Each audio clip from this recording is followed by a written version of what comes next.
ખેરાલુ નગરજનોને પાણીનું કનેક્શન લેવા ધરમધક્કા ખાવા પડી રહ્યા છે। ત્યાં સોસાયટી બનાવનારને 3નું કનેક્શન કોણે આપ્યું? અનેક સવાલો ઉઠી રહ્યા છે। ખેરાલુ નગરપાલિકામાં વિજય દેસાઈ સહિત કોંગ્રેસના નગરસેવકોએ incharge chief officer Kalpesh Bhatt સમક્ષ રજૂઆતો કરી। ખેરાલુ નગરપાલિકાના પાણી પુરવઠા ચેરમેન અને અધિકારીઓ ઊંઘતા ઝડપાયાનો ઘાટ સર્જાયો છે।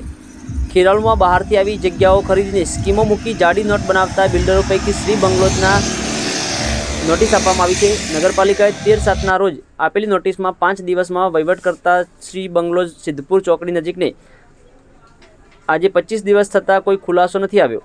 કોઈ મજબૂત રાજકીય આગેવાનના ઓથા હેઠળ આ બિલ્ડરને હજુ સુધી કોઈ જવાબ આપ્યો નથી। નગરપાલિકાના પ્રમુખ મોહિનીબેન પંડ્યા સહિતની ભાજપના પાલિકા હોદ્દેદારો પણ મૌન જોવા મળી રહ્યા છે।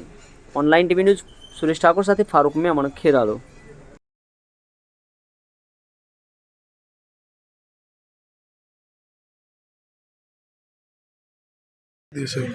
વિજયભાઈ, શું કહેશો?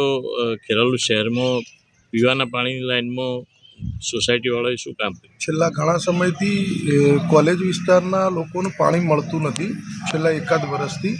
અને જ્યારે મેં લાઈન ચકાસણી કરતો મારી ધ્યાનમાં આવ્યું કે ભાઈ જે ભગવતી કરીને શ્રીકાંત બિલ્ડર છે એને 3નું કનેક્શન લીધું છે આપણી નગરપાલિકાની લાઇનમાંથી। અને એ જગ્યાની મુલાકાત મેં રૂબરૂ ચીફ ઓફિસર થ્રુ કરાવી અને ચીફ ઓફિસરને પણ એ પરિસ્થિતિથી વાકેફ કર્યા હતા અને સ્થળ તપાસ પણ કરાવી હતી, પણ હજુ સુધી એ કનેક્શન કપાયું નથી કે એના ઉપર દંડાત્મક કોઈ કાર્યવાહી થઈ નથી।